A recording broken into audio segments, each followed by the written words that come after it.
kita di sini nanti akan berdiskusi gitu ya terkait konsep penyebab penyakit. Nah, konsep penyebab penyakit itu apa saja? Gitu. Capaian pembelajaran dari TM kedua ini, jadi yang pertama mahasiswa dapat menjelaskan penyebab penyakit. Jadi pengertian penyebab penyakit itu apa? Yang kedua, mahasiswa dapat menjelaskan konsep terjadinya penyakit model roda, kerangka sebab akibat, dan segitiga epidemiologi. Yang ketiga, mahasiswa dapat menjelaskan konsep pencegahan penyakit. Nah, ini yang untuk TM yang kedua. Gitu ya. Nah, penyebab penyakit. Nah, sebenarnya penyakit itu apa sih? Sehat itu apa sih? Kayak gitu ya. Jadi, kalau sehat gitu ya, menurut WHO itu tidak hanya sehat secara fisik, teman-teman.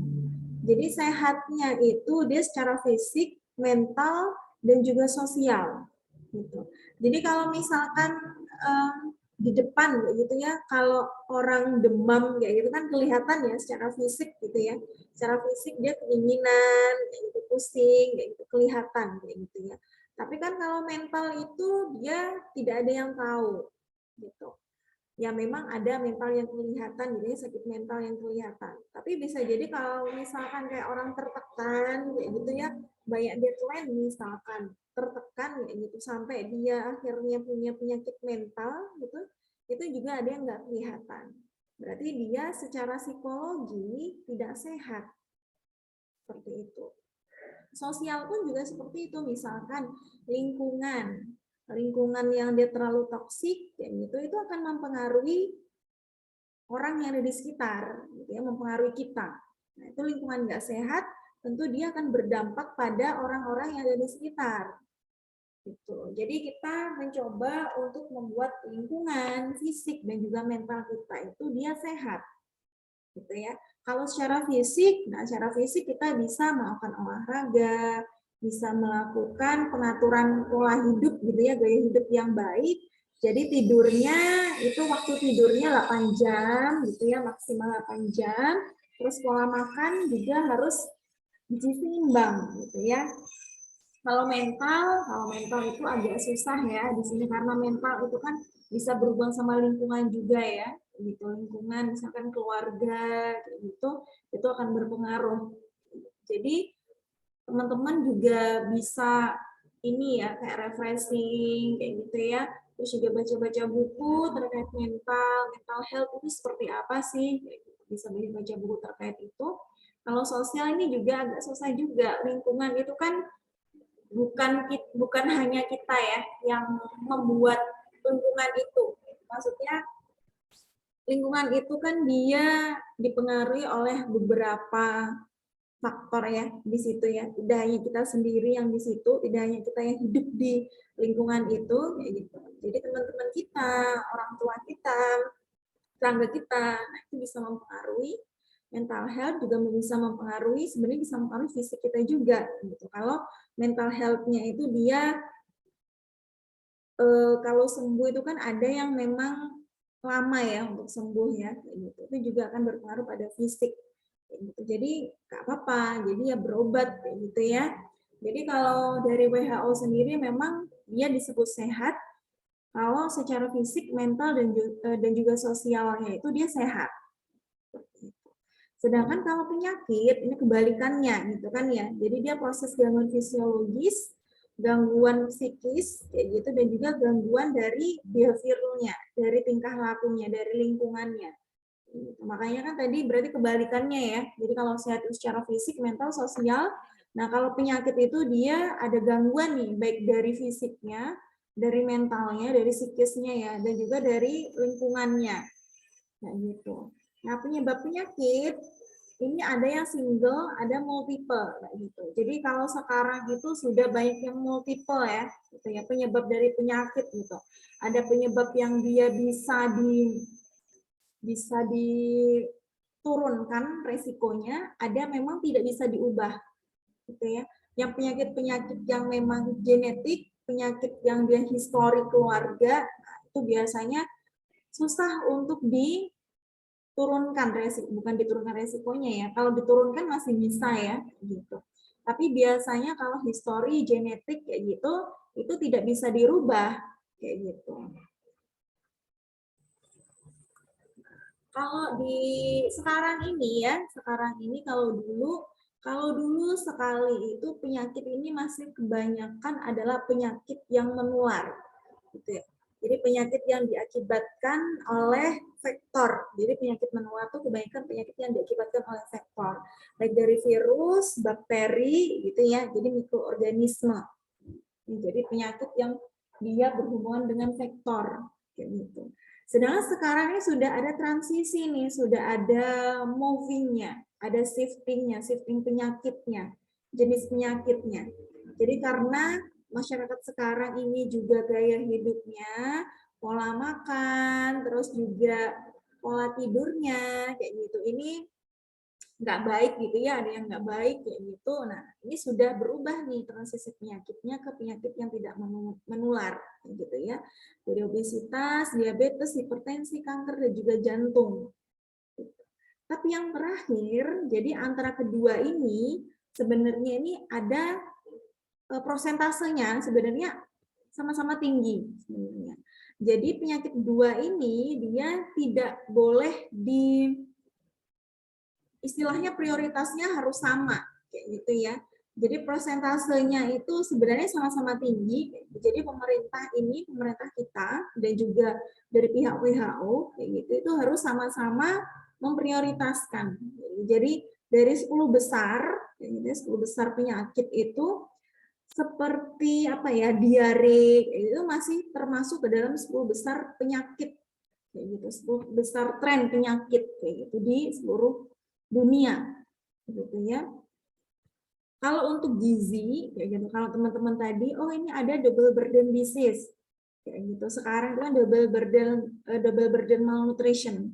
Jadi ada underweight, ada juga obesitas kayak gitu. Tapi sekarang ini juga sudah istilahnya sudah beda lagi. Nah, sekarang ini sebenarnya sudah triple burden disease. Jadi triple di sini itu dia undernutrition, obesitas, dan juga defisiensi mikronutrien. Jadi anemia, terus dia gaki, kayak gitu ya. Nah, itu kekurangan mikronutrien, kekurangan zat gizi besi, kekurangan asam folat, kekurangan yodium. Jadi kita sudah menghadapi masa-masa triple burden disease, gitu ya. Jadi walaupun misalkan stunting ini dia masih menjadi 5 besar ya, jadi 5 perhatian kayak gitu dari Kementerian Kesehatan. Jadi kalau dari rapat tahun berapa ya saya baca ini stunting ini dia masih masuk 5 besar ya, masih masuk menjadi bukan 5 besar ya, 5 perhatian kayak gitu. Masalah yang ada di Indonesia. Karena stunting ini dia kan akan berpengaruh ya terhadap kelanjutan hidup. Maksudnya apa nih kelanjutan hidup kok berat banget ya. Jadi lebih ke produktivitasnya kayak gitu ya. Dan juga dia bisa kena komplikasi penyakit lainnya. Jadi di sini masih menjadi perhatian kayak gitu. Tapi dari RPJMN pun kayak gitu ya. Nah, ini secara rencana kerjanya secara nasional sampai tahun 2025 gitu. Tidak hanya kasus yang tadi yang undernutrition sama obesitas saja yang menjadi perhatian gitu. Tapi terkait anemia ibu hamil, anemia remaja ini masih menjadi perhatian juga. Begitu. Nah, terus gimana nih konsep terjadinya penyakit? Gitu ya. Jadi ini yang pertama itu adalah konsep segitiga epidemiologi atau triad epidemiologi. Jadi di sini teman-teman ada host, ada lingkungan, ada agen. Itu seperti namanya ya segitiga. Berarti dia ada 3 hal yaitu yang perlu diperhatikan gitu dari konsep penyebab penyakit. Gitu ya. Jadi host di sini itu keadaan manusia sedemikian rupa sehingga menjadi faktor risiko untuk terjadinya penyakit. Jadi manusianya, imunitasnya, umurnya, terus dia histori penyakitnya, kayak gitu. Lingkungan, ini faktor ekstrinsik yang memegang peranan penting dalam penularan. Jadi lingkungan secara fisik kayak dia suhunya, terus dia hygiene sanitasinya gitu. Sedangkan agen ini faktor penyebab penyakit yang dapat berupa unsur hidup atau mati. Jadi dia mikroorganisme atau yang dia bisa menyalurkan kayak gitu ya, yang dia unsur matinya juga. Nah, kita bisa ambil contoh misalkan ini COVID gitu ya. Nah, COVID. Jadi COVID ini hostnya siapa nih? Agennya siapa? Lingkungannya ini siapa? Kayak gitu ya. Nah, sebenarnya sebelum kita bahas host, agen, sama lingkungan untuk COVID, tiga-tiganya ini masing-masing itu dia ini ya saling berimbang. Kayak gitu. Maksudnya saling berimbang tuh bagaimana? Kayak gitu. Jadi kalau misalkan COVID ya, kasus COVID kayak gitu. Nah, hostnya di sini dia manusia. Agennya virus COVID gitu ya, SARS-CoV ya. Gitu. Lingkungannya dia hygiene sanitasinya. Nah, misalkan kalau hostnya misalkan dia imunitasnya dia menurun, lagi sakit nih. Jadi sebenarnya sakitnya sakit bukan COVID, tapi dia punya sakit gitu ya. Imunitasnya turun atau memang dia punya penyakit penyerta kayak DM, stroke kayak gitu ya. Nah, agen ini datang nih. Jadi virus COVID ini datang. Kayak gitu ya, virus COVID ini datang nih. Kena kayak gitu. Nah, sedangkan ya, pas waktu manusianya ini dia imunitasnya rendah. Dia pasti akan lebih cepat gitu ya, lebih mudah terkena ini hostnya. Kayak gitu. Terus didukung dengan lingkungan yang tidak bersih. Lingkungan tidak bersih dan juga misalkan mengenai udaranya ya.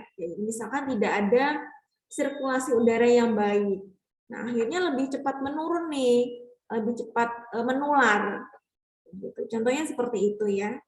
Jadi ini saling berimbang kayak gitu. Kalau misalkan dia imunitasnya dia naik, kayak gitu ya baik, kayak gitu. Dan kekebalan tubuhnya baik, sirkulasi udaranya baik, kayak gitu. Terus infrastruktur hygiene sanitasinya baik, dia cuci tangan, kayak gitu ya sebelum makan dan lain-lainnya, kayak gitu. Ini bisa jadi bisa diminimalisir, bisa terkena COVID-nya. Gitu. Jadi ini kalau semuanya di sini dia saling mendukung, kayak gitu, saling mendukung itu maksudnya, oh ini dia imunnya dia rendah, terus agennya di sini dia semakin ini ya, semakin banyak orang yang terkena, akhirnya juga virus kerentanan untuk terkena virus juga semakin tinggi, kayak gitu ya. Terus lingkungannya, kayak gitu, itu juga tidak mendukung. Gitu. Nah, hostnya di sini, penjamunya di sini ini akan lebih rentan nanti terkena penyakit seperti itu. Nah, kita akan membahas mengenai agen ya. Jadi sumbernya ini dia mikroorganisme, jadi bisa fisik, kimia, unsur pokok kehidupan dan juga gizi. Jadi fisiknya di sini misalkan yang sebenarnya dia dari mikroorganisme ya. Jadi kalau virus kayak gitu, misalkan dia terkena air liurnya atau apa namanya, karena kan COVID itu lewat udara ya. Jadi ada perantaranya di situ. Nah, sifat infeksi dari mikroorganisme kayak gitu ya, virus kayak gitu atau bakteri gitu itu ada dosis infektif. Jadi kemampuan untuk dia menimbulkan infeksi. Gitu. Terus patogenitas, jadi kemampuan mikroorganisme untuk menimbulkan penyakit. Nah, kalau yang ini infeksi, yang ini penyakit ya. Dia seberapa patogen gitu. Sedangkan virulensi ini kemampuan mikroorganisme untuk menyebabkan keparahan hingga kematian. Jadi kalau kemarin ini kan virus yang pertama, gitu ya, virus COVID yang pertama ya, terus yang dia Delta, dia Omicron kayak gitu, virulensinya itu kan berbeda ya, kayak gitu. Terus reservoir, jadi tempat hidup alami dan berkembang biaknya mikroorganisme patogen. Selanjutnya ini adalah hostnya. Nah, ini dia beberapa hal ya, kategori dari host kayak gitu ya. Jadi ada yang dia dipengaruhi karena genetiknya, umur, gender, keadaan fisiologi, imunitas, sama histori penyakit. Tuh. Jadi misalkan yang COVID tadi ya, COVID tadi dia lebih rentan terkena orang yang punya histori penyakit gitu. Dia punya misalkan penyakit penyerta, stroke, jantung, atau dia DM kayak gitu ya. Jadi kalau kena suatu penyakit lain kayak gitu, keadaannya itu dia akan lebih diperparah kayak gitu. Jadi penyakit komplikasinya ini dia akan lebih parah lagi kayak gitu. Kalau kita lihat kasus-kasus yang sebelumnya, kebanyakan kematian itu terjadi karena orang-orangnya itu mempunyai komplikasi atau penyakit penyerta. Jadi ini dilihat penyakitnya ya. Kalau dia virus yang dia berhubungan sama virus ya gitu. Nah ini yang berpengaruh ini sebagai hostnya ini faktornya ini faktor umur, imunitas dan juga histori gitu. Tapi menurut penelitian ini sebenarnya kalau ini ya, kalau kejadian kematian itu sebenarnya kalau dari segi umur lebih banyak ke usia produktif. Tapi kalau kalian baca-baca itu kenapa usia produktif itu lebih banyak terkena COVID? Nah, itu karena memang mereka lebih banyak keluarnya gitu ya. Kan kerja dulu awal kan masih WFH ataupun WFO itu kan masih ini ya, masih seling-selingan kayak gitu. Jadi usia produktif ini lebih banyak meninggalnya karena kasus COVID itu karena memang dia lebih banyak keluarnya, keluar rumahnya gitu, berinteraksi di luar. Kayak gitu. Jadi ini berpengaruh sesuai dengan keadaan. Kalau penyakit misalkan penyakit yang dia genetik kayak gitu ya, hipertensi, penyakit yang menurun kayak gitu, DM itu ada histori penyakit keluarga kayak gitu ya. Nah, itu bisa juga sebenarnya ini tidak bisa diubah, tidak bisa diubah ya kalau genetik kayak gitu ya, tidak bisa diubah tapi bisa dikurangi resikonya kayak gitu ya. Misalkan kalau hipertensi, oh berarti dia konsumsi garamnya. Jadi ini beberapa faktor resiko dari hostnya. Selanjutnya ini lingkungannya.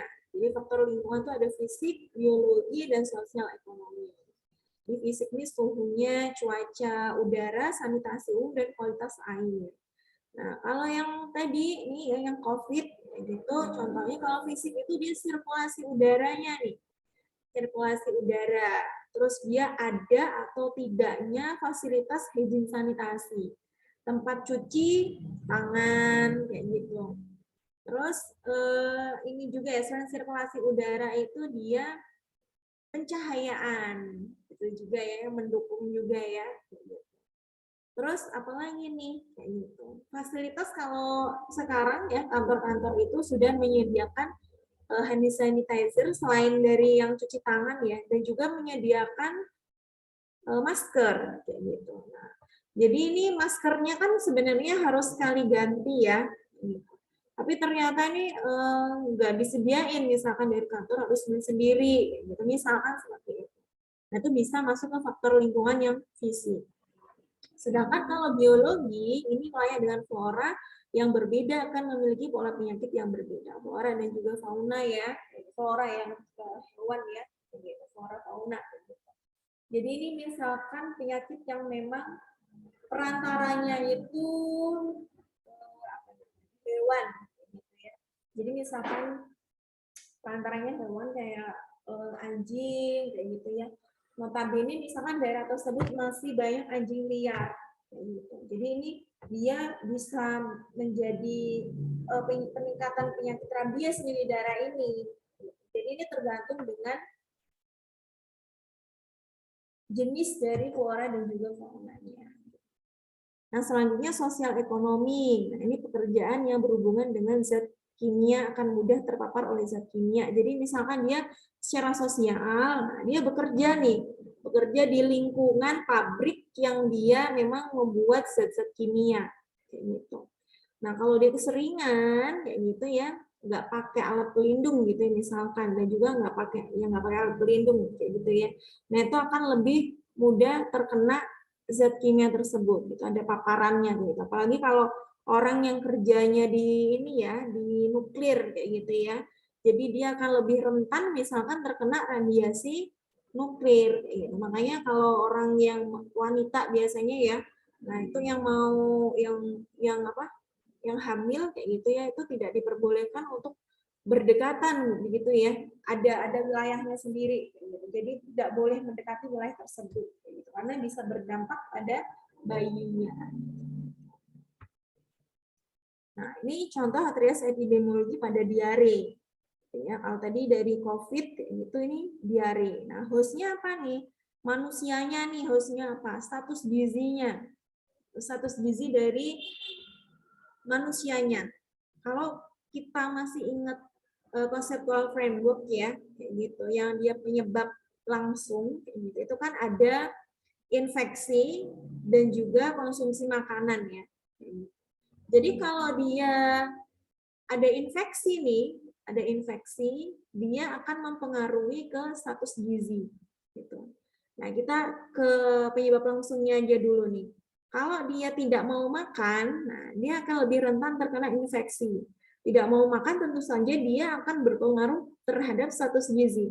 Pun sebaliknya, kalau dia terkena infeksi, diare kayak gitu ya, otomatis dia tidak mau makan nih, tidak nafsu makan. Nah, itu juga akan mempengaruhi status gizi. Kalau PHBS itu kan dia ini ya, termasuk penyebab yang tidak langsung.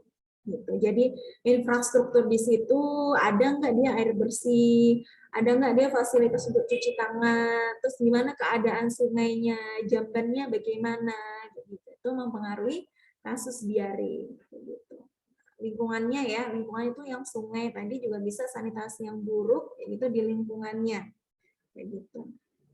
Agennya berarti dia bakteri E. coli kayak gitu, atau kalau diare yang dia sudah parah gitu ya, dia diare yang parah tuh dia bisa juga namanya kolera. Tapi kalau kolera itu dia karena virus ya, Vibrio kolera kayak gitu. Kalau ini dia agennya bakteri E. coli. Jadi beda agen. Tapi untuk gejalanya itu sama ya kolera ya. Tapi dia diarenya lebih parah dibandingkan diare yang biasa. Yang kedua, kalau tadi konsep yang trias epidemiologi ya. Kalau ini dia konsep jaring-jaring sebab akibat. Penyakit ini kan tidak, kalau kita juga tadi flashback ke trias epidemiologi gitu, itu kan sebenarnya penyakit itu sebenarnya tidak diakibatkan oleh satu faktor. Jadi dia ada multiple cause-nya kan ya. Jadi ada banyak faktor kayak gitu ya yang menyebabkan suatu penyakit ini. Gitu. Nah, di sini di konsep jaring-jaring sebab akibat ini cara menghentikan penyakit itu adalah memotong salah satu atau memotong beberapa gitu ya mata rantai dari berbagai faktor. Jadi ini dipotong kayak gitu supaya dia bisa meminimalisir penyakitnya itu. Meminimalisir resiko penyakit. Jadi kalau konsep jaring-jaring ini itu yang bisa diminimalisir atau yang bisa dipotong dari kausnya, dari faktornya tadi itu adalah resiko yang dapat diubah. Itu yang dipotong kayak gitu ya. Yang bisa diubah kayak gitu. Nah, ini contohnya konsep jaring-jaring pada penyakit jantung koroner nih. Apa nih yang bisa diubah? Oh, dia kebiasaan merokok. Kayak gitu ya. Oh, dia kurang aktivitas fisik. Nah, kalau diabetes mellitus ini memang dia ada histori, tapi kan bisa diubah ya. Misalkan dia mengonsumsi gulanya diganti ke gula yang karbohidrat kompleks. Dia untuk menaikkan gula darahnya itu kan nggak terlalu tinggi, kayak gitu. Yang minum gulanya atau makan gulanya juga harus dibatasi nih. Terus dia juga untuk berat badan lebih dan obesitas nih gimana cara mengubahnya? Dengan cara makan makanan yang gizi seimbang, dengan cara olahraga. Jadi mengontrol makan kayak gitu ya, jenis makanannya kayak gitu. Konsumsi alkohol juga ini harus bisa diubah kayak gitu ya. Nah, ini bisa dipotong gitu ya, salah satu atau beberapa faktor supaya menurunkan resiko terjadinya PJK. Nah, kalau di sini nih dia nggak bisa diubah, ini kan bisa jadi kecenderungan gitu ya. Oh ini PJK dia lebih rentan pada umur-umur yang sudah mendekati lansia, gitu. Jenis kelaminnya dia lebih banyak ke laki-laki nih, karena laki-laki dia merokok, minum alkohol kayak gitu ya. Tapi itu resiko-resikonya dapat diubah sebenarnya. Tapi kalau kita melihat prevalensi gitu ya, ini lebih rentan nih jenis kelamin ke jenis kelamin. PJK ini ke laki-laki, misalkan seperti itu. Keturunan juga ada beberapa yang dia rentan ya terkait penyakit PJK. Selanjutnya konsep roda. Nah, konsep roda ini ada yang dia inti genetik, hostnya lingkungan fisik, lingkungan sosial, lingkungan fisik, dan juga lingkungan biologis. Ini tergantung jenis penyakitnya ya. Jadi ini interaksi lingkungan, baik sosial, fisik, biologi, dengan inti genetik manusia yang mana faktor hostnya dikelilingi oleh lingkungan. Jadi ini dipengaruhi oleh lingkungan. Jadi ini berbeda ya, penyakit satu sama penyakit lain, tentu dia ada perhatian khususnya ini kemana. Kayak gitu. Misalkan dia ke penyakit herediter, penyakit hipertensi, kayak gitu ya, penyakit yang dia keturunan, kayak gitu, genetik. Tentunya dia yang lebih di gambarnya ini ya, ini lebih banyak nih ke proporsi yang genetiknya. Sedangkan kalau penyakit campak ini penyakit yang menular ya. Ini dia yang perlu diperhatikan itu adalah imunitas dari hostnya dan juga faktor biologisnya, gitu ya. Faktor biologis itu dia lebih ke agennya juga ya, kayak gitu juga. Yang berhubungan sama agennya, kayak gitu. Dan juga dia faktor genetik juga dipengaruhi, tapi yang lebih diutamakan perlu diperhatikan itu adalah status imunitas penjamu dan juga biologinya, lingkungan biologis, kayak gitu.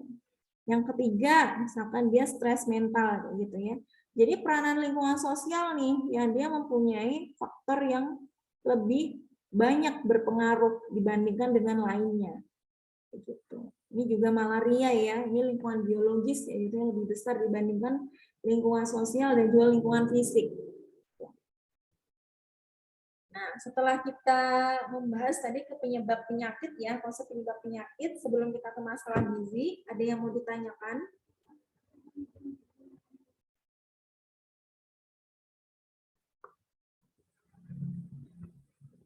Nah, selanjutnya nih masalah gizi ya.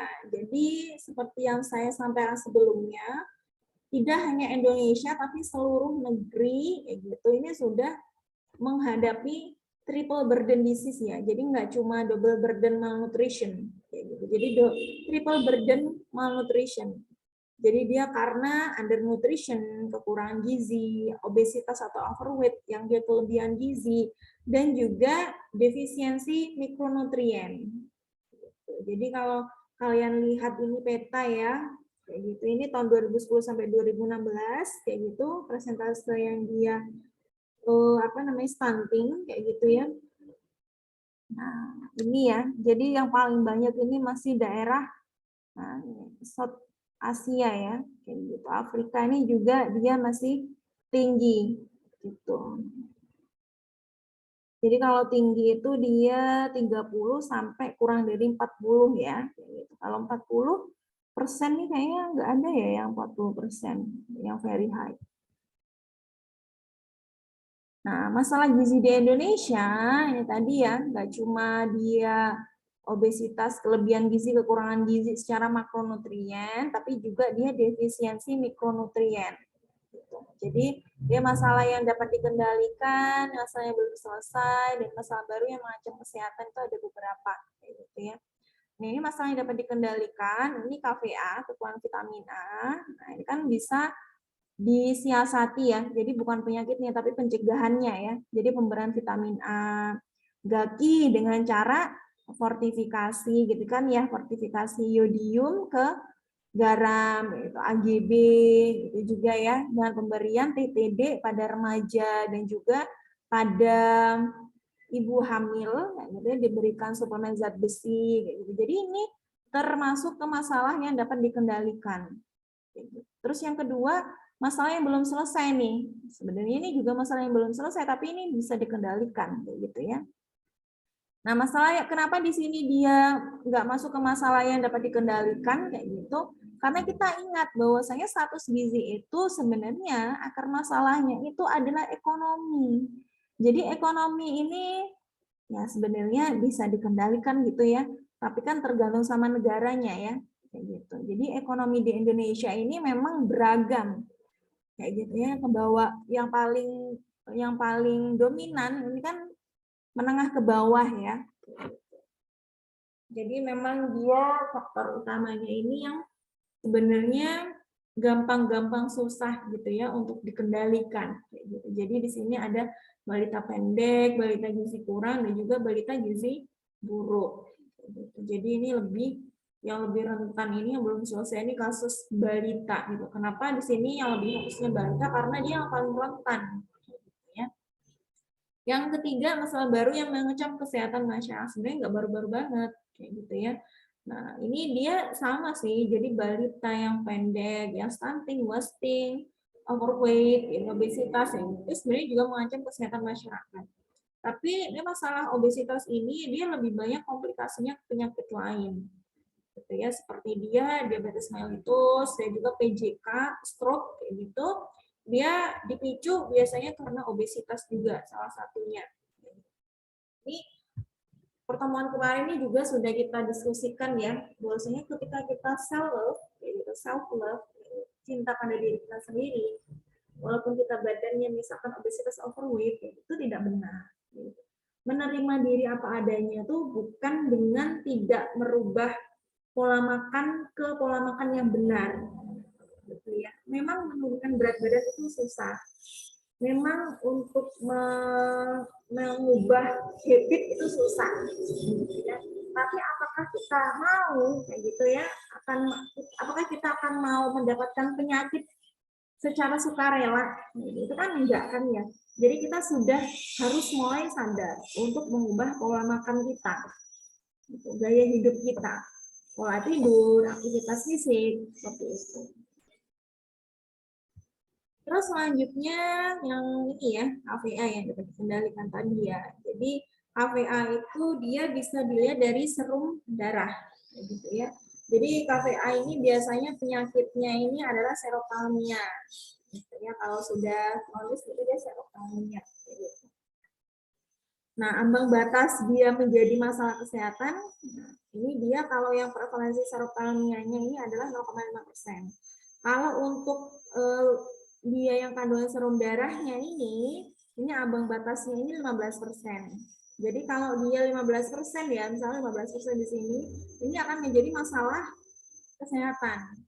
Gitu. Kalau dia masih di bawah 15%, dia belum menjadi masalah kesehatan. Gitu. Jadi ada beberapa masalah itu dilihat dari prosentasenya dia menjadi masalah kesehatan atau tidak. Misalkan stunting kayak gitu ya. Stunting itu kalau nggak salah ya, itu 30 apa 25 kayak gitu, 25% atau 30% itu menjadi masalah kesehatan. Gitu.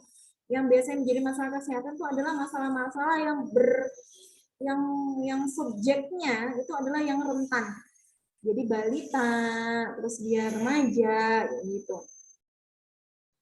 Nah, sekarang ini sebenarnya serotalmia atau kekurangan vitamin A ini sudah lebih menurun ya, gitu ya, dari kandungan serum darah ini ya. Ini sudah menurun sekali, yaitu dibandingkan dengan tahun-tahun sebelumnya. Berarti ini bisa mencerminkan bahwasannya pemberian vitamin A ini sudah cukup masif ya, di Indonesia. Kan ada bulan vitamin ya, tapi walaupun seperti itu masih ada juga balita kayak gitu ya, baik dari orang tuanya ya gitu, ataupun mungkin pengasuhnya yang lain ya, pengasuhnya dari neneknya kayak gitu ya, dia ada kepercayaan nggak mau kayak gitu ya memberikan vitamin A kayak gitu. Terus sebenarnya juga gratis gitu. Ada juga karena kesibukan kayak gitu, akhirnya nggak dapat vitamin A, itu juga seperti itu. Nah, untuk kasus kekurangan vitamin A, dia menjadi ambang batas tuh kalau dia lebih dari 20% kurang vitamin A-nya ya.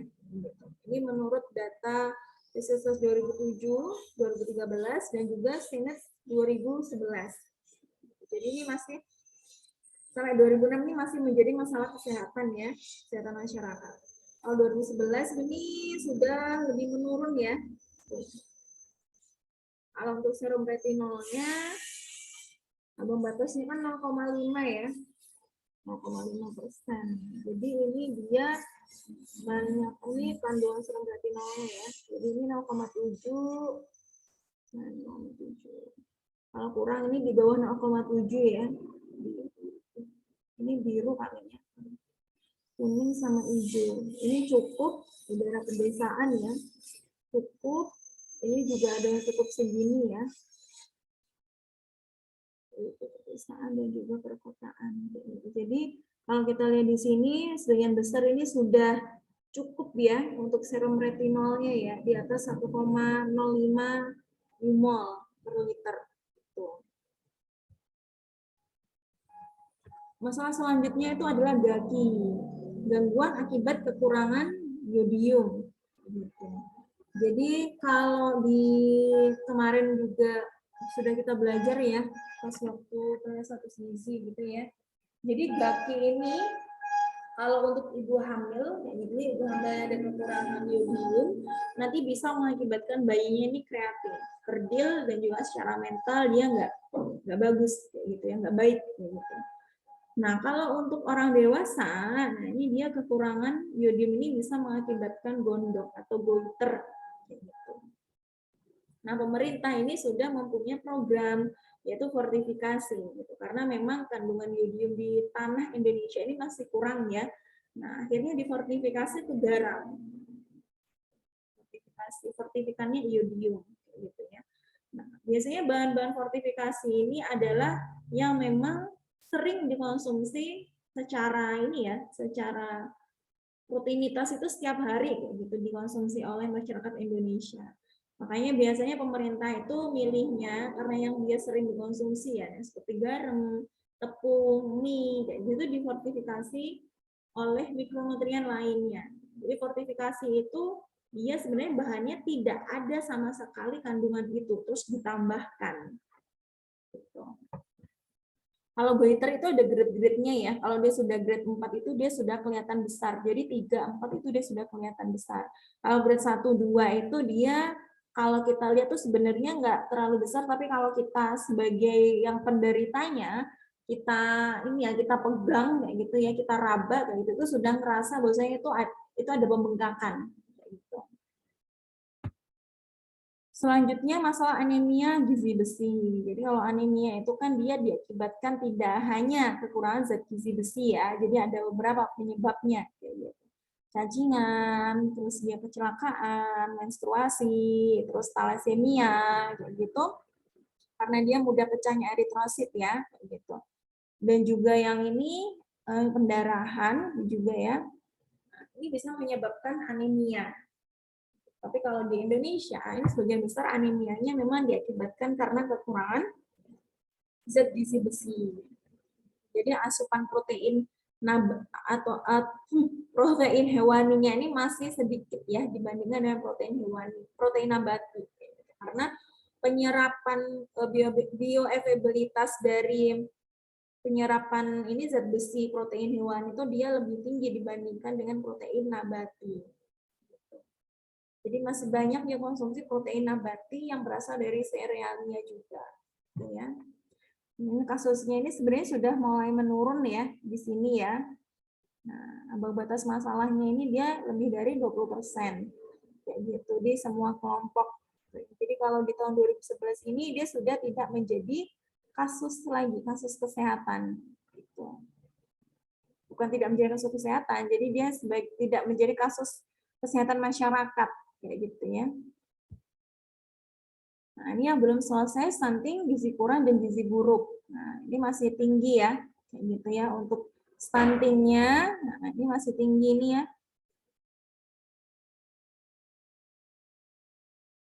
Dua provinsinya dia masih tinggi itu dia Papua Barat, Nusa Tenggara Timur. Ya. Nah, ini pada balita ya, di sini ya. Nah, ini yang saya bilang ini ada SSDI yang baru kayak gitu ya. Jadi kalau SSDI baru ini stuntingnya itu 24,4. Jadi masih relatif tinggi ya. Jadi ini mudah-mudahan tahun 2025 ini sudah mencapai target ya gitu ya, sudah turun sampai 14% gitu. Ini masalah baru ya yang mengancam kesehatan masyarakat kegemukan. Jadi kegemukan ini dia juga bisa dipengaruhi oleh lingkungan pertemanan dan juga keluarga gitu ya. Jadi orang tua yang dia satu obesitas gitu, dia juga bisa meningkatkan risiko obesitas pada anak. Apalagi kalau orang tua dua-duanya obesitas, itu dia akan meningkatkan risiko obesitas. Kenapa? Karena anak itu kan dia mengikuti pola makan ayah ibunya ya. Ayah ibunya supaya misalkan makan junk food ya. Jadi setiap hari dia disuguhi oleh junk food gitu. Anaknya tidak diperkenalkan oleh sayur-sayuran, itu juga misalkan. Jadi berpengaruh di lingkungan keluarganya dan juga lingkungan pertemanan nih, gitu. Ada teman yang suka hangout terus makan-makan, terus kita ikutan, gitu juga. Jadi kegemukan ini ada beberapa juga ya, lingkungan dan juga konsumsi obat, intinya obat yang berhubungan sama mental health kayak gitu, yang dia obat misalnya obat bipolar ya gitu ya, itu juga bisa meningkatkan resiko kenaikan berat badan gitu. Terus apa lagi nih, penggunaan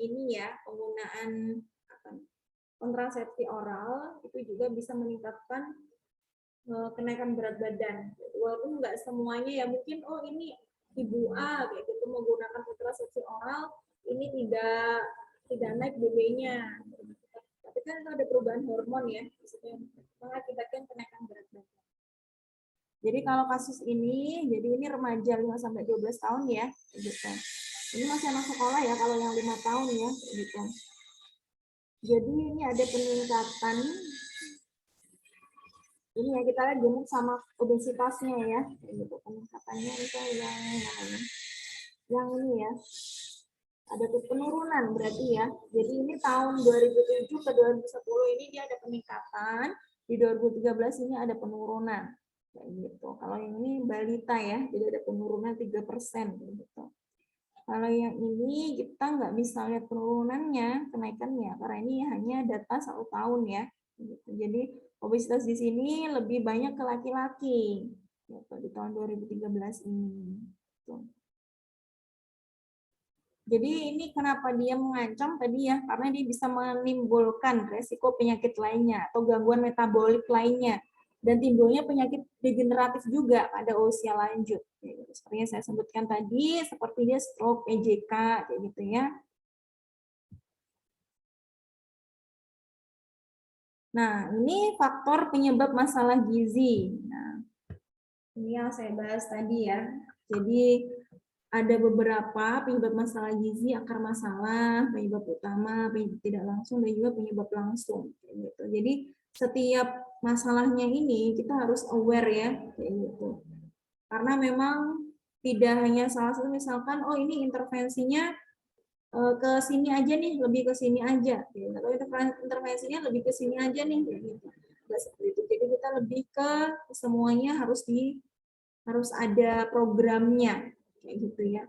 Karena stunting itu kenapa susah? Karena memang ini ya, karena masalahnya itu yang susah sekali untuk diatasi. Jadi krisis ekonomi ataupun dia terjadi peperangan, misalkan di daerah-daerah perang kayak gitu ya, itu kan perangnya berkelanjutan ya.